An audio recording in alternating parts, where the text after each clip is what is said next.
अस्सलामुअलैकुम वरहमतुल्लाहि वबरकातुहू। दोस्तों, हज 2025 में जाने वाले हाजियों को इंतज़ार है अपने वीज़े का। तो इस बारे में मैं आपको जानकारी देने वाला हूं, क्योंकि बहुत सारे हाजी सवाल करते हैं और सब जगह से एक ही सवाल आता है कि हमारा वीज़ा अभी तक नहीं आया है, वीज़ा कैसे चेक करना है, वीज़ा के लिए क्या प्रोसीजर है।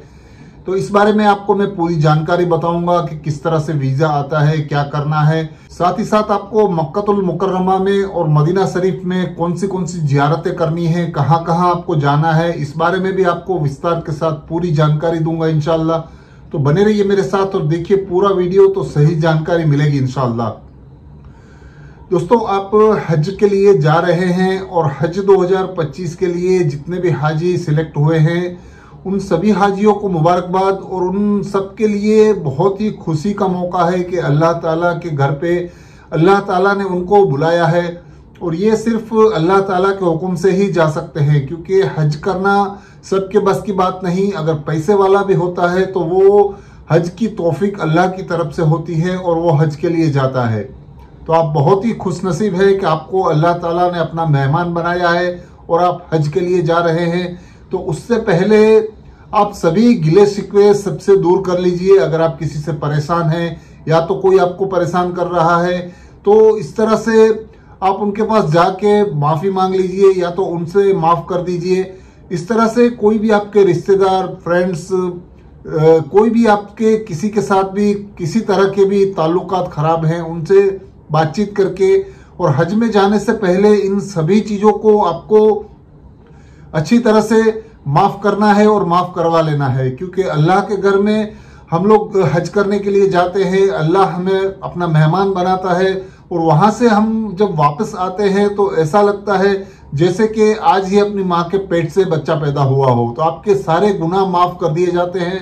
तो इस तरह से आप अपने जितने भी रिश्तेदार हैं, जितने भी पहचान वाले हैं, भाई हैं, जो भी हैं, उन सब से मुसाफा, मुआना और सब कुछ से माफ़ी तलब कर लीजिए और सबको माफ़ कर दीजिए।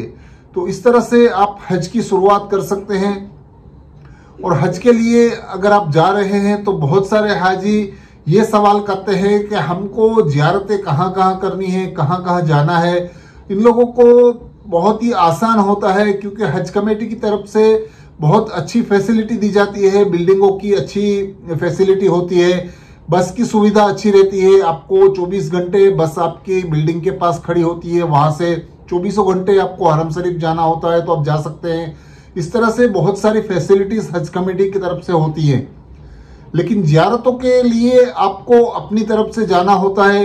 जो आपके बिल्डिंग के अंदर में आपके दोस्त अहबाब या तो आपके जो साथी होते हैं बिल्डिंग वाले, जो भी वो कुछ बड़े लोग इस तरह से बसों का कांटेक्ट करके या तो वहां पे जो आते हैं टूर्स वाले, वो आपको बस का अरेंज कर देते हैं। तो वहां से आपको अरेंजमेंट करके जियारतों के लिए जाना पड़ता है बस के अंदर में। उसका थोड़ा बहुत मिनिमम चार्ज रहता है। सभी जगह की जियारतों की बसें होती है, अलग अलग से भी आप जा सकते हैं, अकेले भी जा सकते हैं, टैक्सी में भी जा सकते हैं।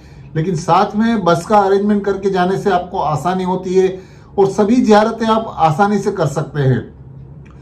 तो मक्का शरीफ के अंदर में जो जो जियारतें होती हैं, जो खास जियारतें हैं, उसके बारे में मैं आपको पूरी विस्तार के साथ, डिटेल के साथ बता देता हूं कि कहां कहां आपको कौन सी जियारतें करनी है और कहां कहां आपको जाना है।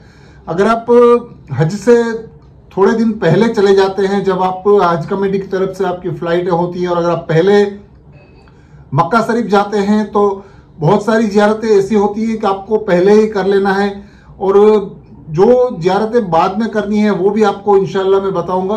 तो अगर आपके पास ज़्यादा वक्त है, अगर 15-20 दिन पहले आप अगर हज में चले जाते हैं, मक्का शरीफ पहुंच जाते हैं, तो पहले आपको ये सब जियारतें कर लेनी है, जिसकी वजह से आपको हज के बाद आसानी रहेगी, थोड़ा वक्त आपको रेस्ट मिलेगा और उसके बाद मदीना शरीफ लेके जाया जाएगा आपको।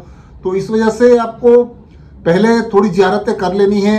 और साथ ही साथ आपको जो जियारतें करवाई जाती हैं, जो बसों के जरिए या तो टैक्सियों में आप जाते हैं, उन सभी जियारतों का हज कमेटी से कोई ताल्लुक नहीं होता, वो आपके खर्चे से आपको करनी होती है। तो जिसके अंदर में सभी जियारतें होती हैं, जिसमें से खास कुछ मकामात हैं वो मैं आपको बता देता हूँ। उसमें मक्का शरीफ के अंदर में गारे हिरा है, गाय सोर है, जमरात है, मीना है, जबल रहमत है, मुजदलिफा है, जन्नतुल माल है, अराफात का मैदान है, मस्जिद जिन है, मस्जिद महशार है, मस्जिद कैफ है और मस्जिद निमरा है। इस तरह की ज़ियारतें हैं जो आप मक्का शरीफ में करते हैं। और अगर आपको तैफ जाना है तो तैफ भी जा सकते हैं। तैफ के अंदर में जाने से एक चीज़ का खास ख्याल रखिए, अगर आप हज से पहले तैफ जा रहे हैं तो आपके वीज़ा के डॉक्यूमेंट्स खास करके आप लेके जाएं, क्योंकि आने के वक्त में चेकिंग बहुत होती है तो आपको आने के वक्त परेशानी हो सकती है, क्योंकि 2-3 जगह पे चेक पोस्ट लगी रहती हैं जो बगैर हज के वीज़ा कई लोग एंट्री करते हैं मक्का शरीफ में, उनके लिए बहुत ही सिक्योरिटी टाइट रहती है। तो आपको अगर आप तैफ की ज़ियारत के लिए जा रहे हैं या कहीं और भी आप बाहर जा रहे हैं तो आपके वीज़ा की कॉपी आपके साथ जरूर रखिए और नुसुक ऐप जो है उसको डाउनलोड करके रख लीजिए। उसके अंदर में आपकी पूरी डिटेल्स भर दीजिए वीज़ा, पासपोर्ट वगैरह की, तो वो भी आप दिखा सकते हैं।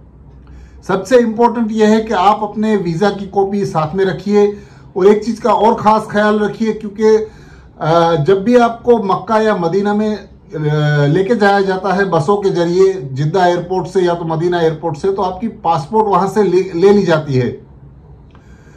पासपोर्ट लेने के बाद उसके अंदर में आप अगर वीज़ा रख देंगे तो वीज़ा की कॉपी भी साथ में चली जाएगी। ये खास ध्यान रखना है कि वीज़ा आपके पास रहना है, वीज़ा की कॉपी आपके पास रखनी है। पासपोर्ट वो लोग ले लेते हैं और पासपोर्ट आपको आखिरी वक्त में जिस दिन आपकी फ्लाइट वापसी की होगी उस वक्त आपको दी जाती है। तो ये चीज़ का खास ख्याल रखें, वीज़ा की कॉपी आप जरूर अपने पास रख लें। और वीज़ा की कॉपी के साथ साथ आपके वीज़ा आपके ईमेल में होंगे, ये चीज़ का भी खास ख्याल रखें। बहुत सारे हाजियों को पता नहीं होता है। तो आपने जो हज कमेटी का फॉर्म पहले भरा है, जो पहला फॉर्म होता है उसके अंदर में हज कमेटी के फॉर्म में आपका ईमेल नंबर मांगा जाता है, तो वो उस ईमेल के अंदर में आपका वीज़ा का जो मेल आता है वो मेल आप चेक कर सकते हैं जिसके अंदर में आपका वीज़ा रहता है। तो मदीना शरीफ में अगर आप जाते हैं, पहले जाते हैं या तो हज के बाद आपकी जो फ्लाइट होती है वहाँ आप बाद में जाते हैं, तो उस चीज़ में आपको ज़ियारतें कहाँ कहाँ जाना है वो चीज़ का भी मैं आपको बता देता हूँ। मदीना शरीफ की ज़ियारतों में जंगे बदर है, सलमान फारसी का गार्डन है, जन्नतुल बकी है, सौदा है, हुदा है, खंदक है, मस्जिद कुबा है, मस्जिद किबलतैन है, मस्जिद गमामा है, मस्जिद सबा है, मस्जिद अब्दुल दार अल गिफरी है, मस्जिद अल जुमा है। इन सभी ज़ियारतों को आपको जरूर जाना है। कई हाजी क्या करते हैं कि बिल्डिंगों में रहते हैं और वो ज़ियारतों के लिए नहीं जाते हैं। तो ज़ियारतों का ज़्यादातर खर्चा होता नहीं है, 50-100 रियाल के अंदर में ही सभी ज़ियारतें आपकी हो जाती हैं। कई टूर्स वाले, ट्रैवल्स वाले भी आपकी बिल्डिंग में आते हैं, आपकी होटल्स में आते हैं। वो उसके अंदर में आप अपना नाम लिखवा दीजिए, आपको सुबह के वक्त, शाम के वक्त, दोपहर के वक्त भी लेके जाते हैं।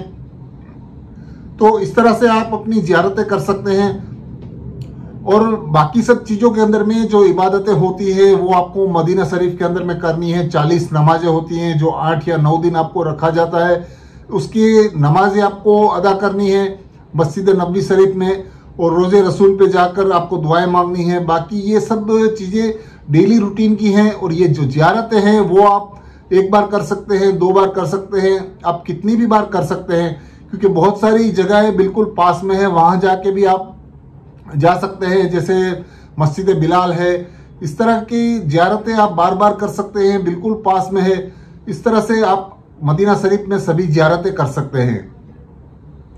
और सबसे इम्पोर्टेंट सवाल यह है कि बहुत सारे हाजी सवाल करते हैं कि हमारा वीज़ा अभी तक नहीं आया है, वीज़ा कैसे डाउनलोड करना है, वीज़ा की कॉपी कैसे मिलेगी।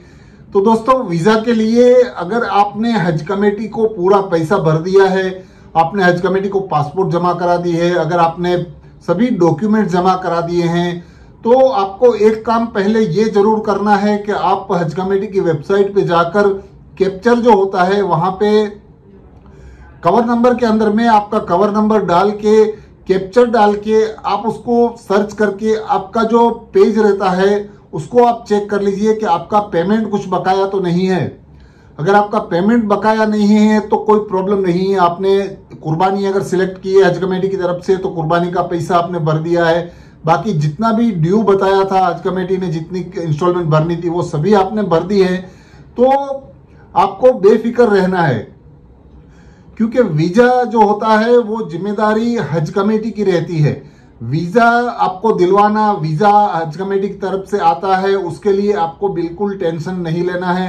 हज कमेटी आपको वीजा निकाल के देती है, फ्लाइट का अरेंजमेंट हज कमेटी करके देती है, वीजा फ्लाइट के साथ साथ आपको टिकट जो होती है फ्लाइट की वो भी हज कमेटी की जिम्मेदारी रहती है। इन सभी चीजों को हज कमेटी को देखना है, उसके बारे में आपको फिक्र करने की जरूरत नहीं है। कई लोगों के वीजा देरी से आते हैं, उसके लिए आपको बिल्कुल भी टेंशन नहीं लेना है। आपको सिर्फ एक काम करना है जो मैं बताता हूं, बहुत ही सिंपल है। आपने हज कमेटी के पहला फॉर्म जो भरा था उसके अंदर में आपको ईमेल आईडी मांगा जाता है। जो आपने ईमेल आईडी दिया है उसके ऊपर जाके आप डेली चेक कीजिए कि आपका वीजा आया नहीं आया है। वो वीजा आपका आपकी ईमेल आईडी पे आ जाता है। वो सिंपल तरीका है चेक करने का, और भी बहुत ही इजीली आपके ईमेल के ऊपर वो मैसेज आ जाता है। आपने फैमिली में अगर 4 लोग जा रहे हैं और आपने एक ईमेल आईडी दिया है तो वो एक ही ईमेल आईडी के ऊपर 4 वीजा की कॉपी आ जाती है। तो अगर आप उसका प्रिंट निकाल के भी रख सकते हैं, और अगर आप नहीं चाहते हैं कि प्रिंट निकालें तो आप ईमेल को भी रख सकते हैं। और साथ में ही हज कमेटी से जब आपकी फ्लाइट होती है उस दिन आपको हज कमेटी जब बुलाती है 2 दिन पहले, वहां पे आपके पासपोर्ट के साथ साथ आपकी वीजा की कॉपी भी आपको हाथ में दी जाती है। तो उस वक्त आपको ये वीजा की जेरोक्स भी निकलवा लेना है, बहुत ही ध्यान रखना है। तो ये वीजा की कॉपी भी आप निकलवा के रख लीजिए, और वीजा की कॉपी आपको वहां पे मिलेगी। इसके लिए बिल्कुल भी टेंशन नहीं लेना है। वीजा आपको चेक करना है तो अपनी ईमेल आईडी में चेक कर लीजिए, और कहीं से भी डाउनलोड करने का भी बिल्कुल टेंशन नहीं लेना है, क्योंकि जब तक आपका वीजा हज कमेटी की तरफ से अपलोड नहीं होगा तब तक आपको दिखाएगा नहीं। कई लोग बताते हैं कि हम लोग वीजा डाउनलोड कर सकते हैं। जी हाँ, आप डाउनलोड कर सकते हैं, लेकिन उसके लिए आपको अगर वो प्रॉब्लम्स है, नहीं आता है, या तो वहां पे अपडेट नहीं हुआ है तो आपको दिखाता नहीं है, तो आज ही परेशान हो जाते हैं। अगर आपको वो वीजा चेक करना है, किस तरह चेक करते हैं, तो मेरे पिछले 2-3 वीडियो से पहले मैंने एक वीडियो बनाया था जिसके अंदर में मैंने लिंक भी दिया है। वहां पे जाके आप चेक कर सकते हैं किस तरह वीजा डाउनलोड करना है। तो दोस्तों यही था आज का वीडियो। अच्छा लगा है तो प्लीज चैनल को सब्सक्राइब कीजिए, लाइक कीजिए, शेयर कीजिए। अल्लाह हाफिज।